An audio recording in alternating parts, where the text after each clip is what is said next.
Good morning. আজকে রসমালাই।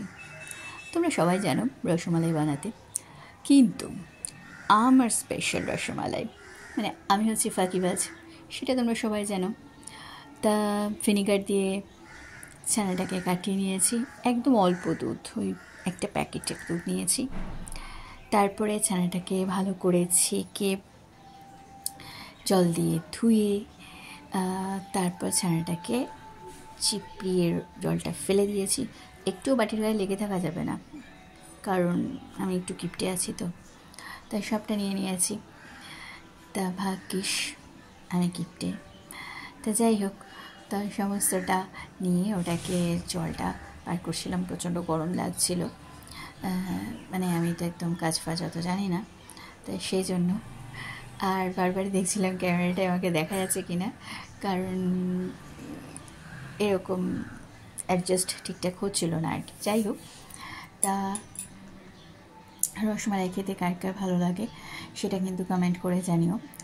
আমার তো মিষ্টি হলেই হয়ে যায়, যে কোনো রকম মিষ্টি খেতে আমার ফেভারিট।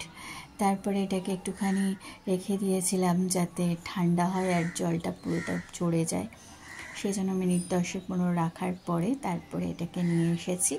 নিয়ে এসে এটাকে ভালো করে ওখান থেকে বার করে নিয়েছি। একটুও কাপড়ের গায়েও লেগে থাকা যাবে না, কোনো কিছু না, মানে একটুও ফেলা যাবে না, সমস্তটা নিতে হবে।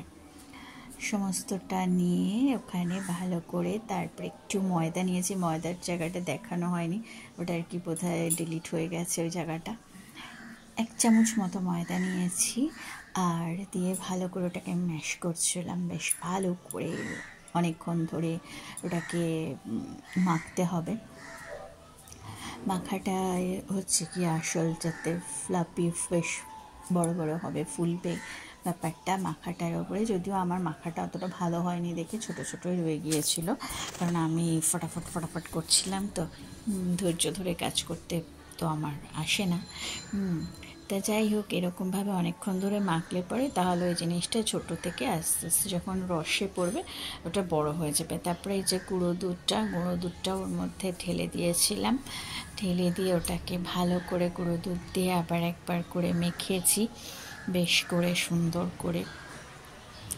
আর একটু যদি ঘি ঢেলে দেওয়া যায় তাহলে পরে হাতে আর লাগে না। প্রথমগুলো বলগুলো যখন করছিলাম হাতে একদম চ্যাটাচ্যাটি লেগে গেছে।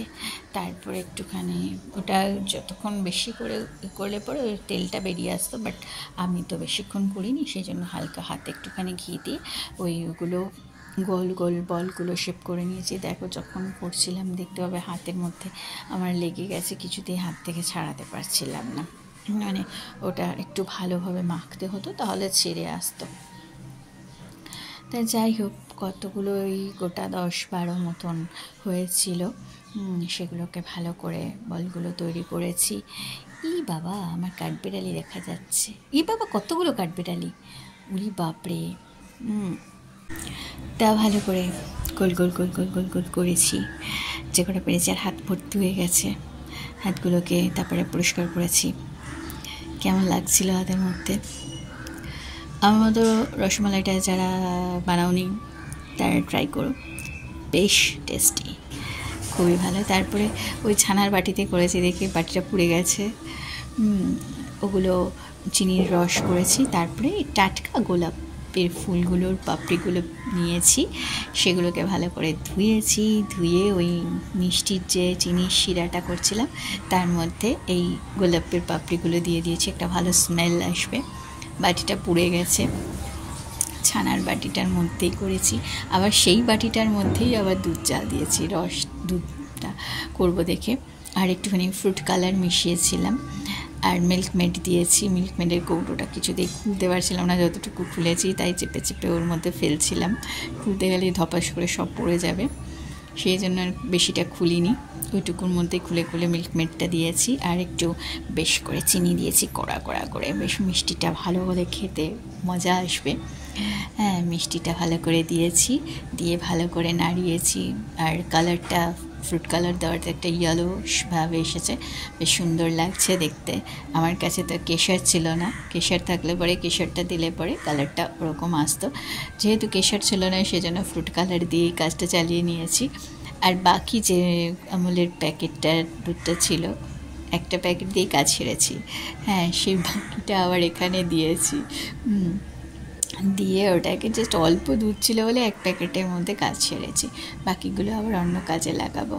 হ্যাঁ, তা এইটা দিয়েছি ওর মধ্যে। দেওয়ার পরে এবার হলুদ গোলাপের আমি ভ্যারাইটি যেহেতু ছিল সেই জন্য হলুদ গোলাপটা আবার ধুয়েছি, ধুয়ে হলুদ গোলাপটা আবার এখানে দিয়ে দিয়েছি। জাস্ট একটা হালকা স্মেল আসবে, খুব সুন্দর ভালো লাগবে ব্যাপারটা। তা ওই এবার দিয়ে ভালো করে নাড়িয়ে বেশ ফোটালে পরে অনেকটা বেশ ফোলা হওয়ার কথা ছিল, বাট আমার ফোলা খুব একটা হয়নি, কারণ যেহেতু মাখাটা আরও বেশি সময় ধরে মাখতে হতো, সেখানটায় কম সময় দিয়েছি। তা যাই হোক, এই ফোলানোর পরে বেশ করে ওটাকে ফুটিয়েছি। আবার পোকা পড়েছে একটা, পুজোর শ্যামা পোকা, তাই সেটাকে ফেলেছি। যাই হোক, এবার ভালো করে ফোটানোর পর অনেকক্ষণ নাড়িয়ে যে ওই গোলাপের পাপড়িগুলোও সেদ্ধ হয়েছে, মানে রসটা পুরো নির্যাসটা বেরিয়েছে। তারপরে আমার রসমালাই রেডি হয়ে গেছে খাবারের জন্য। প্রচণ্ড গরমও লাগছে। তার রসমালাইটা দেখো হবার পরে কি সুন্দর হয়েছে, দেখা ভালো যাচ্ছিল না, যাই হোক তবু আমি দেখাচ্ছি একটা চামচ করে তুলে। এ দেখো খুব সুন্দর হয়েছে, মানে দেখতে সুন্দর হওয়াতেও খেতেও বেশ টেস্টি হয়েছে, মিষ্টিটা ভালো হয়েছে। আর রসমালাইটা তোমরা একবার ট্রাই করে দেখবে ক্ষণে।